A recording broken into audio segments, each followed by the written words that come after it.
Hai, gue Dea. Dan kembali lagi di Cerita di Balik Berita. Gue sama Kak Rahma. Kak Rahma ini udah jadi wartawan hampir 4 tahun ya Kak ya? Selama 4 tahun tuh di mana aja Kak? Waktu itu tuh pertama kali masuk itu di Jakarta. Jadi tiap hari tuh keliling Jakarta tuh buat nyari berita gitu. Terus abis itu kayaknya cuma 6 bulan terus pindah ke online. Khusus buat online, kadang di kantor doang gitu, kadang lapangan juga kalau perlu. Terus abis itu pindah ke Polda. Nah di Poldanya agak lama nih, 1,5 tahun di Polda. Terus abis itu sekarang di ke Agama pernah juga. Jadi di media aku ada des agama gitu kan. Nah aku di Agama, sempet sekarang di lifestyle. Paling berkesan buat kakak tuh yang mana gitu? Liputan pas di mana? Di desa? Karena lama mungkin ya, jadi di Polda sih sejauh ini yang paling berkesan itu. Itu tentang apa tuh? Kalau di Polda sih sebenarnya nggak melulu soal kriminal ya, ada politik-politiknya juga gitu kan. Terus ya ada beberapa kejadian yang ini sih, yang heboh juga. Pertama kali tuh pernah ada Setnov tuh, Setnov juga sempet rame kan. Yang dramanya nih? Iya dramanya, cuma waktu awal-awal kan. Cuman ya udah lah gitu ya, udah pada tahu juga. Terus pasti udah tahu kan yang dia bakpao lah, dia ketabrak listrik kan? Iya, pura-pura sakit dirawat. Nah di situ drama Korea kalah sebenarnya. Terus ini sih yang paling berkesan, waktu itu aku udah agak lama di Polda. Itu ada kasus ini loh, di Bursa Efek Indonesia. Jadi ada bangunan roboh gitu. Jadi di BI kayak ada jembatan buat ngelintas biasa gitu loh. Jadi tuh ada mahasiswa dari Sumatera Selatan kalau nggak salah ya, Palembang apa Jambi gitu ya, aku lupa. Kayak studi gitu loh ke Bursa Efek buat ngelihat gedung, maksudnya ngelihat suasananya gimana gitu. Nah jadi ketika dia mau nyebrang, dan di situ emang kayaknya nggak disebutin deh, maksudnya maksimalnya berapa beratnya gitu kan. Jadi dia rame-rame tuh ngelewatin jembatan itu, terus jatuh lah ke bawah, ambruk itu. Berapa ya tingginya ya? Lumayan tinggi banget, karena pada berdarah-darah udah. Karena parah banget kan. Nah, udah ambulan bolak-balik, kita belum boleh masuk tuh, masih kayak nggak boleh, masih di luar Bursa Efek semua kan, masih evakuasi gitu loh, masih pada sibuk. Sorenya lah baru deh kita dibolehin masuk ke dalam. Di lobinya itu ada konvers di situ. Barulah dijelasin ternyata bukan lift yang jatuh tuh kayak mezaninnya gitu, namanya mezanin gitu. Itu ketinggian berapa, dari lantai berapa tuh? Dari kayaknya mah segini nih, berapa sih nih? Pokoknya hampir 1,5 lantai gitu lah. 1,5 lantai di gedung ya, tinggi.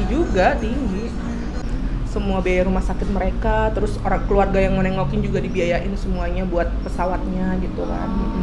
Iya, kasihan banget. Pengen study tour, bukannya ngeliat-ngeliat malah ketiban. Nah, sial. Itu aku ngeliat videonya, ada CCTV-nya kan. Itu kayak anjir, gila gitu. Parah banget sih. Nggak kebayang kalau jadi anak-anak itu gimana, karena kan masih mahasiswa kan ya. Yang lain ada nggak? Mungkin ada yang lucu lah. Pasti kan kalau Setnov lucu. Iya, Setnov lucu ya. Cuma kok males ya yang nyeritain. Kayak udah siapa sih di Indonesia yang nggak tahu dramanya Setnov gitu loh.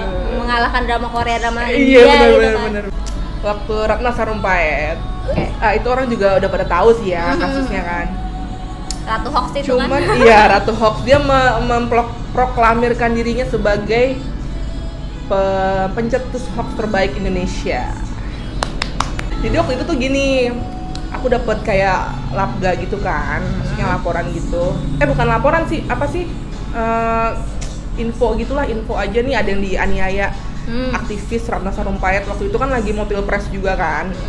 Dia kan nyebutin dia kemana gitu kan, mendukung siapa gitu kan.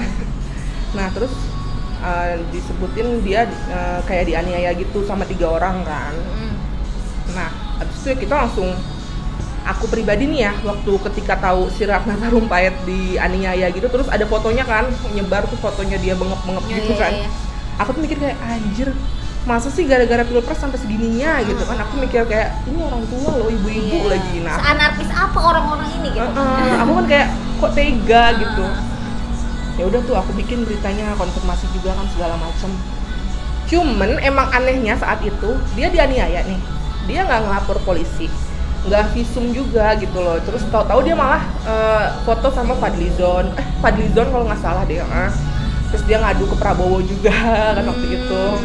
Jadi kayak bukannya ngurusin dia dianiaya orang, kok malah ngelapor aja nih, gue dianiaya nih gitu. Kayak malah lapornya bukan ke berpihak, bukan ke pihak yang iya, harusnya. itu memang agak aneh sih, tapi kan kita tetap aja kayak positif aja gitu kan. Oh iya, gila nih orang nih parah banget gitu sampai nganiaya gini. Nah terus ternyata nggak berapa lama si Tompi nge-tweet di Twitter kan, katanya kalau dilihat dari lukanya itu bukan luka lebam tapi luka bedah operasi plastik gitu. Saya berani gini gitu. Pokoknya si Tompi dia berani mempertanggungjawabkan omongannya gitu. Nah habis itu ya udah, dari situ heboh tuh, wah ini gini heboh, bohong gitu kan.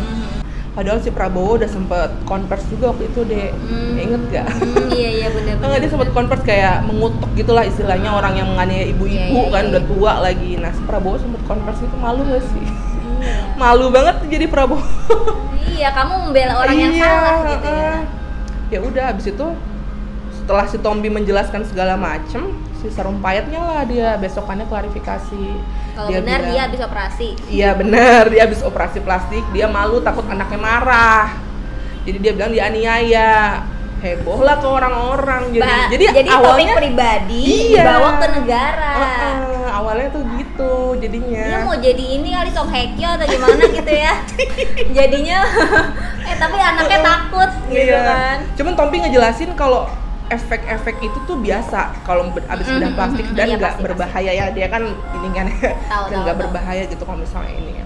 Jadi gitu ya udah, dari situ dia konvers yang dia bilang itu dengan bangganya, dia bilang saya pencetus hoax terbaik Indonesia gitu. Ya, untung tapi bagusnya gini loh Kak, dia akhirnya ngaku kalau ternyata dia tuh operasi plastik gitu kan. Coba nanti kan pasti kalau abis operasi plastik pasti mukanya bagus dong. Nah orang-orang yang nggak tahu misalnya kalau dia operasi plastik dia bakal minta dipukulin supaya cakep kayak Sarumpayat kan. Abis dipukulin mulai cakep kan, nggak lucu gitu. Tapi nggak gitu juga sih. Iya kan kalau orang-orang mungkin langsung hipotesisnya gini-gini gitu. Iya itu sih paling ya kadang lucu-lucu sih. Tapi bener sih yang itu gara-gara mungkin gara-gara Sarumpayat nggak sih jadi hoax itu jadi. Iya jadi kayak apa sih, di blow up banget ya. Jadi kayak dikit-dikit ngomong orang dibilang hoax, ini gini dikit bilang hoax. Sekarang Cipta Kerja dibilang hoax. Iya. Kalian ini pengikutnya Sarumpayat. Iya benar-benar sejak saat itu kayak kata hoax itu ini ya. Tapi ada positifnya dong ya kan. Jadi bisa membedakan mana golongan Sarumpayat dan mana yang bukan. Tapi malu banget sih jadi Prabowo. Iya sih, membela sesuatu yang salah. Iya. Aduh. Oke, seru banget ceritanya. Dan kalian mungkin ada yang mau apa ya? Ngapain gue ngomong kayak gitu?